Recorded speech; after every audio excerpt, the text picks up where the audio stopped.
नमस्कार, प्राचीन ग्रंथ ज्ञान चैनल में आपका स्वागत है। आज हम आपको श्रीमद् देवी भागवत पुराण के तीसरे स्कंध में अध्याय 24 श्रवण करवाएंगे, जिसमें सुबाहु द्वारा भगवती दुर्गा से सदा काशी में रहने का वरदान मांगना तथा देवी का वरदान देना, सुदर्शन द्वारा देवी की स्तुति तथा देवी का उसे अयोध्या जाकर राज्य करने का आदेश देना, राजाओं का सुदर्शन से अनुमति लेकर अपने अपने राज्यों को प्रस्थान करने का वर्णन किया गया है। तो आए श्रोताओं, हम कथा श्रवण करने से पहले चैनल को सब्सक्राइब करके वीडियो को पूरा देखें। तो चलिए हम वीडियो को शुरू करते हैं। व्यास जी बोले, हे राजन, उन भवानी का वचन सुनकर नृपश्रेष्ठ सुबाहु ने भक्ति से युक्त होकर यह बात कही। सुबाहु बोले, हे माता, एक ओर देवलोक तथा समस्त भूमंडल का राज्य और दूसरी ओर आपका दर्शन, वे दोनों तुल्य कभी नहीं हो सकते। आपके दर्शन से बढ़कर समस्त त्रिलोकी में कोई भी वस्तु नहीं है। हे देवी, मैं आपसे क्या वर मांगूं? मैं तो इस जगतीतल में आपके दर्शन से ही कृतकृत्य हो गया। हे माता, मैं तो यही अभीष्ट वर मांगना चाहता हूं कि आपकी स्थिर तथा अखंड भक्ति मेरे हृदय में बनी रहे। हे माता, आप मेरी नगरी काशी में सदा निवास करें। आप शक्ति स्वरूपा होकर दुर्गा देवी के नाम से यहाँ विराजमान रहें और सर्वदा नगर की रक्षा करती रहें। हे अंबिके, इस समय आपने जिस तरह शत्रुदल से सुदर्शन की रक्षा की है और उसे विकार रहित बना दिया है, उसी तरह आप सदा वाराणसी की रक्षा करें। हे देवी, हे कृपानिधे, जब तक भूलोक में काशी नगरी सुप्रतिष्ठित होकर विद्यमान रहे, तब तक आप यहाँ विराजमान रहें। आप मुझे यही वरदान दें, इसके अतिरिक्त मैं आपसे और दूसरा क्या मांगूं? आप मेरी विविध प्रकार की समस्त कामनाएं पूर्ण करें, मेरे शत्रुओं का नाश करें और जगत के सभी अमंगलों को सदा के लिए नष्ट कर डालें। व्यास जी बोले, इस प्रकार राजा सुबाहु के सम्यक प्रार्थना करने पर दुर्गतिनाशिनी भगवती दुर्गा स्तुति करके अपने समक्ष खड़े राजा सुबाहु से कहने लगी। दुर्गा जी बोली, हे राजन, जब तक ये पृथ्वी रहेगी, तब तक सभी लोगों की रक्षा के लिए मैं निरंतर इस मुक्तिपुरी काशी में निवास करूंगी। इसके बाद सुदर्शन बड़ी प्रसन्नता के साथ वहां आकर उन्हें प्रणाम करके परम भक्ति के साथ उनकी स्तुति करने लगे। अहो, मैं आपकी कृपा का वर्णन कहां तक करूं? आपने मुझ जैसे भक्तिहीन की भी रक्षा कर ली। अपने भक्तों पर तो सभी लोग अनुकंपा करते हैं, किंतु भक्तिरहित प्राणी की भी रक्षा करने का व्रत आपने ही ले रखा है। मैंने सुना है कि आप ही समस्त विश्व प्रपंच की रचना करती हैं और अपने द्वारा सृजित उस जगत का पालन करती हैं तथा यथोचित समय उपस्थित होने पर उसे अपने में समाहित कर लेती हैं। तब आपने जो मेरी रक्षा की, उसमें कोई आश्चर्य नहीं। हे देवी, अब ये बताइए कि मैं आपका कौन सा कार्य करूं, मैं कहाँ जाऊं, मुझे शीघ्र आदेश दीजिए। मैं इस समय किन कर्तव्य विमूढ़ हो रहा हूं। हे माता, मैं आपकी ही आज्ञा से जाऊंगा, ठहरूंगा या विहार करूंगा।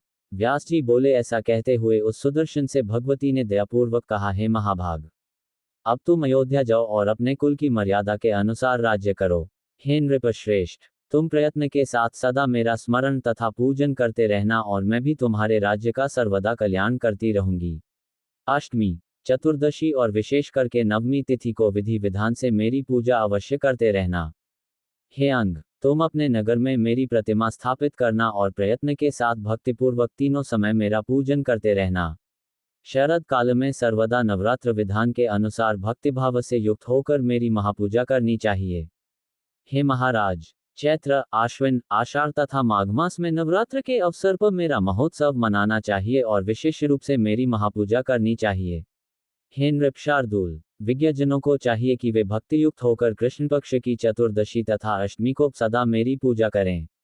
व्यास जी बोले, राजा सुदर्शन के स्तुति तथा प्रणाम करने के अनंतर ऐसा कहकर दुर्गतिनाशिनी भगवती दुर्गा अंतर्धान हो गईं। उन भगवती को अंतर्हित देखकर वहां उपस्थित सभी राजाओं ने आकर सुदर्शन को उसी प्रकार प्रणाम किया जैसे देवता इंद्र को प्रणाम करते हैं। महाराज सुबाहु भी उन्हें प्रणाम करके बड़े हर्षपूर्वक उनके समक्ष खड़े हो गए। तदनंतर उन सभी राजाओं ने अयोध्यापति सुदर्शन से कहा, हे नृपश्रेष्ठ, आप हमारे स्वामी तथा शासक हैं और हम आपके सेवक हैं। अब आप अयोध्या में राज्य करें और हमारा पालन करें। हे महाराज, आपकी कृपा से हमने धर्म, अर्थ, काम, मोक्ष इन चारों पुरुषार्थी को देने वाली उन विश्वेश्वरी, शिवा और आदिशक्ति भवानी का दर्शन पा लिया। आप इस धरती पर धन्य, कृतकृत्य और बड़े पुण्यात्मा हैं, क्योंकि आपके लिए साक्षात सनातनी देवी प्रकट हुई। हे नृपसतम, तमोगुण से युक्त और सदा माया से मोहित रहने वाले हम सभी लोग भगवती चंडिका का प्रभाव नहीं जानते। हम सदा धन, स्त्री और पुत्रों की चिंता में व्यग्र रहकर काम क्रोधरूपी मत्स्यों से भरे घोर महासागर में डूबे रहते हैं। हे महाभाग, हे महामते, आप सर्वज्ञ हैं, अतएव हम आपसे ये पूछ रहे हैं कि ये शक्ति कौन है, कहाँ से उत्पन्न हुई हैं और इनका कैसा प्रभाव है, वह सब बताइए।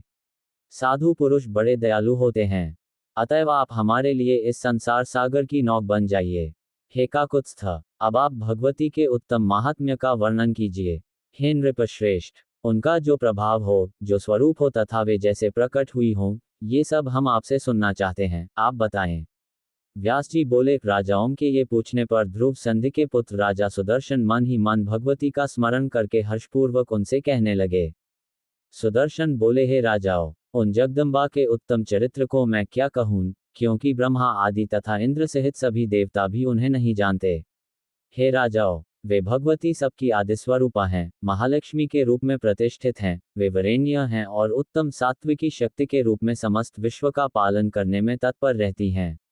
वे अपने रजोगुनी स्वरूप से सृष्टि करती, सत्वगुनी स्वरूप से पालन करती और तमोगुनी स्वरूप से इसका संहार करती हैं, इसी कारण वे त्रिगुणात्मिका कही गई हैं।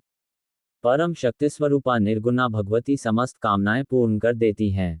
हे श्रेष्ठ राजाओं, वे ब्रह्मा आदि सभी देवताओं की भी आदिकारण हैं। हे राजाओं, योगी लोग भी निर्गुणा भगवती को जानने में सर्वथा असमर्थ हैं। अतः बुद्धिमानों को चाहिए कि सरलतापूर्वक सेवनीय सगुणा भगवती की निरंतर आराधना करें। राजागण बोले, बाल्यावस्था में ही आप वनवासी हो गए थे तथा भय से व्याकुल थे, तब आपको उन उत्तम परमा शक्ति का ज्ञान कैसे प्राप्त हुआ? हे नृप, आपने उनकी उपासना और पूजा कैसे की, जिससे शीघ्रतापूर्वक प्रसन्न होकर उन्होंने आपकी सहायता की? सुदर्शन बोले, हे राजाओं, बाल्यकाल में ही मुझे उनका अतिश्रेष्ठ बीजमंत्र प्राप्त हो गया था। मैं उसी कामराज नामक बीजमंत्र का सदा जप करता हुआ भगवती का स्मरण करता रहता हूँ। ऋषियों के द्वारा उन कल्याणमयी भगवती के विषय में बताए जाने पर मैंने उन्हें जाना और तभी से मैं परम भक्ति के साथ दिन रात उन पराशक्ति का स्मरण किया करता हूँ।